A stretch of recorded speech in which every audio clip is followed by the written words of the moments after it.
നമസ്കാരം, കർമ്മ ന്യൂസിലേക്ക് സ്വാഗതം. വയനാട്ടിൽ രാഹുലിന് മാവോയിസ്റ്റ് ഭീഷണി. കൂടുതൽ സുരക്ഷ ശക്തമാക്കാൻ പ്രത്യേക പോലീസ് സംഘം. രാഹുലിന്റെ വരവിൽ ആളിക്കത്തി നിൽക്കുകയാണ് വയനാട്ടിലും കേരളത്തിലും ആവേശ പ്രചാരണം. എന്നാൽ പ്രധാനമന്ത്രി സ്ഥാനാർത്ഥിയായ രാഹുൽ വയനാട്ടിലെ സുരക്ഷയില്ലായ്മ മുന്നിൽ കണ്ട് രണ്ടാം സ്ഥാനാർത്ഥിത്വം പിൻവലിക്കുമോ എന്ന അഭ്യൂഹങ്ങൾ പരക്കുന്നു. കാരണം രാഹുലിന്റെ സ്ഥാനാർത്ഥിത്വത്തിനു പിന്നാലെ രാഹുലിന് മാവോയിസ്റ്റ് ഭീഷണി ഉള്ളതായി സുരക്ഷാ ഉദ്യോഗസ്ഥർ പറയുന്നു. സുരക്ഷ ശക്തമാക്കുന്നതിന്റെ ഭാഗമായി മുൻകൂട്ടി അറിയിച്ചുള്ള പരിപാടികളിൽ അതനുസരിച്ചുള്ള സുരക്ഷാ ക്രമീകരണങ്ങൾ തയ്യാറാക്കാൻ പോലീസ് സജ്ജമാണെന്നും ഉത്തരമേഖല ADGP ഷെയ്ഖ് ദർവേസ് സാഹിബ് പറഞ്ഞു.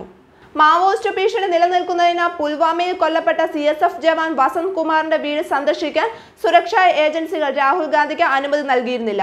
പക്ഷേ സ്ഥാനാർത്ഥിയായി രാഹുൽ മണ്ഡലത്തിലെത്തുമ്പോൾ എല്ലാ ഭീഷണിയെയും മറികടക്കാനുള്ള പ്രത്യേക പദ്ധതി തന്നെ പോലീസ് തയ്യാറാക്കേണ്ടി വരും.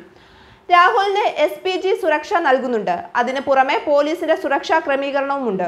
രാഹുലിന്റെ വാഹന വ്യൂഹം, സമ്മേളന സ്ഥലങ്ങൾ, വോട്ടഭ്യർത്ഥിക്കാനെത്തുന്ന സ്ഥലങ്ങൾ എന്നിവിടങ്ങളിലെല്ലാം പ്രത്യേക സുരക്ഷയൊരുക്കും. ജില്ലാ SP-ക്ക് പുറമെ കൂടുതൽ ഉന്നത പോലീസ് ഉദ്യോഗസ്ഥരെ രാഹുലിന്റെ പര്യടന വേളയിൽ നിയോഗിക്കേണ്ടി വരും. പലപ്പോഴും സുരക്ഷാ വലയം ഭേദിച്ച് ജനങ്ങൾക്കിടയിലേക്ക് ഇറങ്ങുന്ന പതിവ് രാഹുലിനുണ്ട്. രാഹുലിലെ സമാധാനപരമായ മനോഭാവവും എന്തിനേയും പുഞ്ചിരിച്ചുകൊണ്ട് നേരിടുന്ന സമീപനവുമൊക്കെ ആളുകൾക്ക് പ്രിയമാണ്. താരമൂല്യമുള്ള സ്ഥാനാർത്ഥിയുടെ സാന്നിധ്യം ഉണ്ടാക്കാൻ പോകുന്ന തിരക്കും എല്ലാ സുരക്ഷാ ക്രമീകരണത്തെ പോലീസിന് മുന്നിൽ വെല്ലുവിളിയാവും.